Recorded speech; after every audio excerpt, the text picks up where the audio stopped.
Hello again, everyone, and welcome to American Idioms Part 45. This is the 45th video in my American Idioms series, and like the others, I'll present 5 idioms to you numbered 221 to 225. But first, I'll give you the opportunity to guess their meanings. Then I'll explain each of their meanings to you using additional examples to help you to understand them better. So once again, are you ready?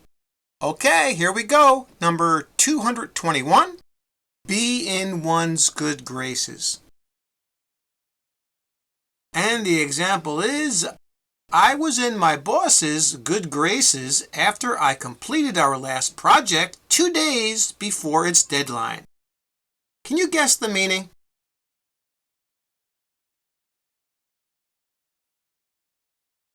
The answer here is C, to be liked and thought highly of by someone. And that's what it means if you are in someone's good graces. In our example, this person was in the good graces of their boss because they completed their project before the deadline. All right? So they were in the good graces of their boss. That's what it means, to be liked or highly thought of. Here's another example. Sam was not in the good graces of his wife after he lost a lot of money on his last business trip to Las Vegas. All right, so on Sam's last trip to Vegas, he was gambling, probably, and because he lost money, he was not in the good graces of his wife. All right, so you can be in the good graces or not be in someone's good graces. Got it? Now for number 222, wild goose chase.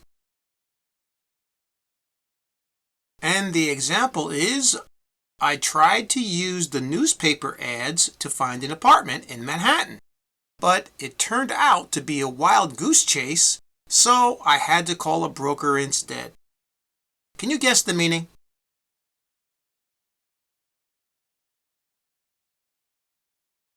The answer here is C, a complicated or lengthy, usually fruitless quest or search for something. And that's what to go on a wild goose chase, or what a wild goose chase is. It means that you do something for a long time, most of the time. It's usually hard or complicated, and usually you don't get what you are searching for or what your quest is for. Okay, and that's what happened in our example. The person was trying to find an apartment in Manhattan, which is very tough, and you can't use the ads according to our example here. So they called a broker, all right, to end this wild goose chase. All right, here's another example. The police got an anonymous tip about where the fugitive they were looking for was living. But it turned out to be a wild goose chase, which made them very angry. In this example, the police were sent on a wild goose chase when they were looking for this fugitive. This anonymous tip that they got was wrong. So they were on a wild goose chase. They did not get what they were searching for. Okay, number 223, get or to give the green light. And the example is, after filling out many complicated forms and building permits for the city, we were finally given the green light by the building department to begin work on our new house. Can you guess the meaning?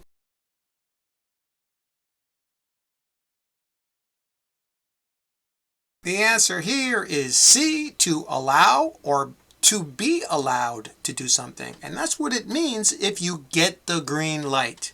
In our example, after the people in the example had filled out all of the forms and permits, they were given the green light. They were allowed to go ahead and build their new house, or begin to build their new house, or work on their new house.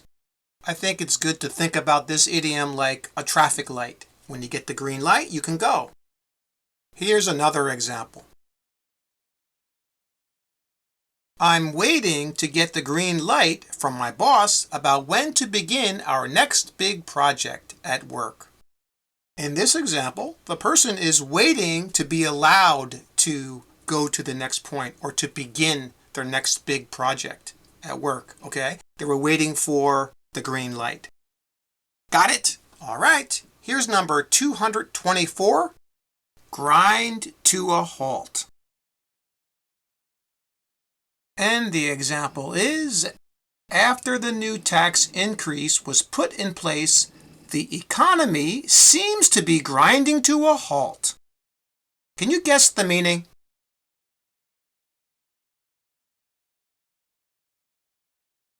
The answer here is B, to move more and more slowly and then stop. And that's what it means if something grinds to a halt. In our example, the new tax increase actually made the economy slow down and then stop growing. So, if something grinds to a halt, it means it slows down and stops. That's what a halt means. It means to stop. Here's another example. Last year, production at work ground to a halt during the strike made by the union. In this case, there was a strike at work in the year before, and the production ground to a halt, meaning that it slowed down and then stopped because the people or the union was on strike, so no one worked. Got it? All right, here's number 225. Build something from the ground up. And the example is, I bought a really old house last month.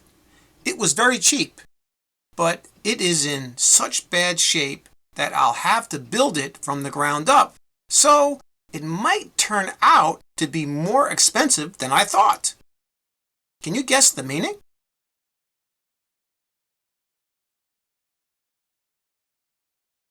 The answer here is A, to do something from the first step until completion.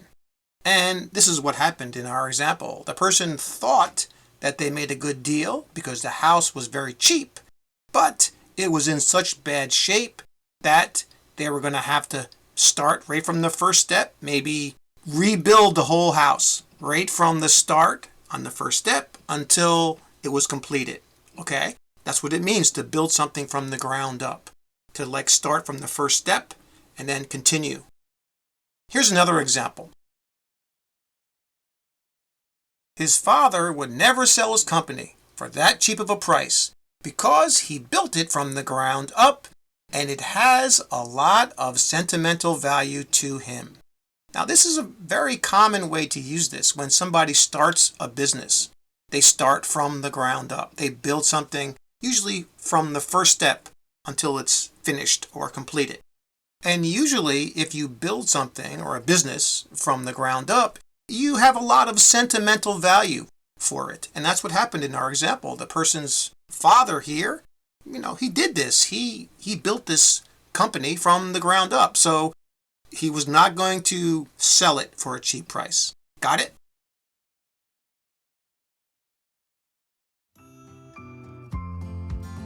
That's all for this video.